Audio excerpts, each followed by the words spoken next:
Hello everyone, my name is Nori Shrina. Today, I will talk about the most prolific female murderer named Elizabeth Bathory. She was labeled this title by the Guinness World Records for torturing and killing at least 650 girls and women between 1590 and 1610. I will explain about her crime according to Philip Zimbardo's 7 Slippery Slopes of Evil. So first, let's get to know her. Elizabeth Bathory was a Hungarian noblewoman who was the child of Baron George VI Bathory and Baroness Anna Bathory. Her family owns land of the Kingdom of Hungary, modern days Hungary, Slovakia, and Romania. Her parents were very influential people as they were both connected to the Voivode of Transylvania, which was the highest ranking officials in Transylvania within the Kingdom of Hungary.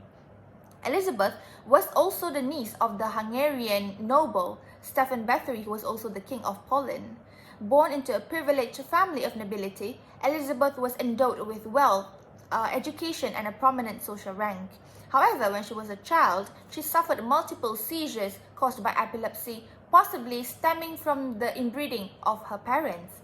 She was married to Count Ferenc Nadasdy when she was 15 due to a political arrangement within the circles of aristocracy. Her husband gifted her Čachice castle situated in the modern-day Slovakia. She refused to change her last name as her social standing was higher than her husband's. Her husband became the chief commander of Hungarian troops and was away for so many years, leading the war against the Ottomans. The couple later were blessed with 5 children and all cared by governesses. Seems like an ordinary noblewoman, isn't it? But that's not all. You must be wondering, how did she start her sadistic crimes of torturing and killing the girls, right? Let's not waste time and dive straight into the story. Firstly, Elizabeth was trained by her family to be cruel since she was a child. She was always brought to witness brutal punishments executed by her family's officers. Not only that, she was also being taught by family members involved in Satanism and witchcraft. Thus, when she got married and had children, she got so obsessed with her looks. She would always look at the mirror for hours and compliment her own beauty. It was normal for the skin and face to sag during the aging process, but Elizabeth wanted to possess everlasting youth. Her servant, named Dorothea Dantes, also known as Doka, later told Elizabeth to drink and bathe in virgin women's blood to rejuvenate her youth. At first, Elizabeth did not want to follow her advice until one day, when her maid combed her hair and got stuck, she furiously slapped the maid until her lips bleed. This is when Elizabeth mindlessly taking the first small step. She wiped the blood off the maid's lips and sucked it. To her surprise, the remedy worked. Elizabeth looked younger and regained her youth. After that incident, Elizabeth started to gather all her servants in the castle, consists of young and virgin girls. With the help of Doka and 3 other servants, Elizabeth embarked her criminal journey of torturing and killing the girls. This is where dehumanization of others took place. Elizabeth sometimes tortured the girls by driving needles into their fingers, cutting their noses or lips, or whipping them with stinging nettles. She would bite shoulders and breasts, as well as burning the flesh, including the genitals of some victims. Most of the victims had their wrists cut and hang around Elizabeth's bathing tub where she bathed in their dripping blood. Elizabeth only perceived all the servants as lowly class slaves that worked for her. During that time, it was a norm for the masters to severely punish the slaves or servants that worked for them. Nothing seems like a deviant act or behavior for punishing slaves around that era. Elizabeth depicted her servants merely as an object or medium to beautify herself. De-individualization of self, which is anonymity, can easily be explained in Elizabeth's criminal record. This is because she lived in a very isolated castle up on the hills surrounded by mountains. No commoners were allowed to enter her castle.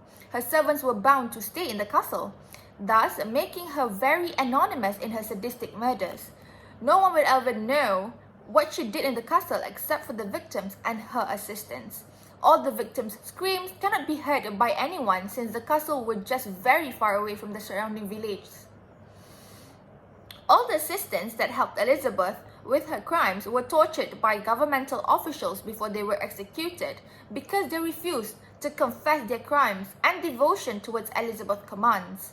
This is where diffusion of personal responsibility takes place. The assistants thought they should not be accountable for murdering accusations because they were just helping to bury and throw the corpses. They said they were not the ones who killed the servants. So they thought, what is wrong with burying the corpses? On the other hand, Elizabeth also blamed the victims for coming to her voluntarily.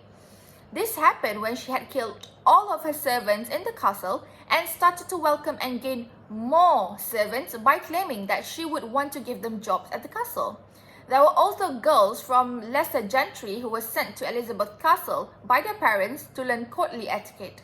These girls were then brutally tortured to death by Elizabeth.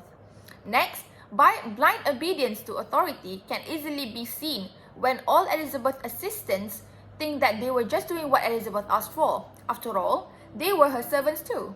So they thought that they ought to obey Elizabeth's commands strictly because she was their master. Plus, they also received higher payments and ranks among the other servants. There were rumors spreading around the village that a lot of girls went missing. I would like to ponder on why the girls went to the castle to get jobs from Elizabeth.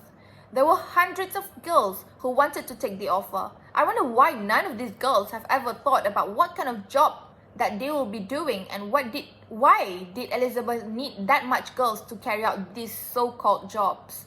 Thus, this situation explained the uncritical conformity to group norms. Since all the girls from the village were very poor and not educated, they are bound to just grab whatever opportunities that were offered to gain some money for living. It never occurs in their mind of what kind of job they will be doing. They just wanted to be accepted to the castle and work for the sake of their families. I believe that this situation can also be related to Karl Marx's theory, which is conflict theory, where he said people who are at disadvantage will try to gain more power for themselves. In this case, these village girls were trying to gain more power for themselves by working with the wealthiest and powerful women in town, which is Elizabeth Bathory.